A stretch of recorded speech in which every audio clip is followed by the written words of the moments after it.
Another example which emphasizes the fact that we should model everything and not leave anything out of the 3D model is the excavation. Normally, when people do 3D modeling, what they tend to do is they tend to model the main structure. Then they get the drawings from that. But since they haven't modeled the excavation around the structure, and this excavation a lot of times needs to be shown on the drawings. So what they do is they will continue in AutoCAD and finish off the excavation related information with AutoCAD. But then once they start getting revisions, then they have problems.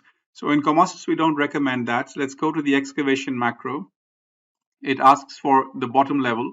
So let me just say DZ minus 2,600. If you remember, the bottom level of the foundation was 2,500, but then we added the lean concrete.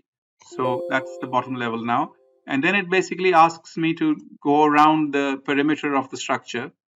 So I'll just go around these main points and finish it off. And when I do that, it creates this excavation model. And let me just double click on that and let's increase the size a bit so that it goes, or maybe it needs to be a bit more than that. Yeah, this is better. And let me just rotate this and show you what it's done. It's created this hypothetical model of the excavation, and you can further model this in much more detail. I'm just going to show you what the results would be. Let me go to the drawings, for example.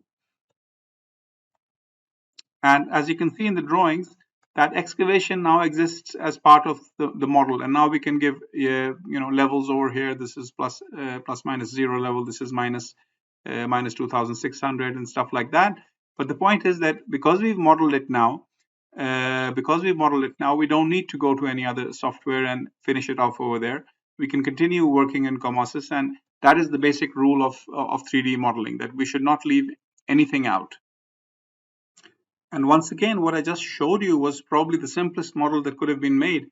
Here is a much more complicated model of excavation, and you can see that the entire excavation this is multi-level excavation from here to here, then further down, and the slopes have been given.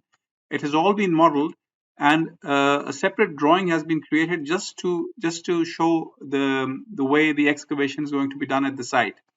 And this feature then becomes extremely useful, because not only can you show the details of the concrete, but you can also show the details of the excavation for the people at the site, and you can provide 3D views of the excavation as well, which also makes their job a lot easier.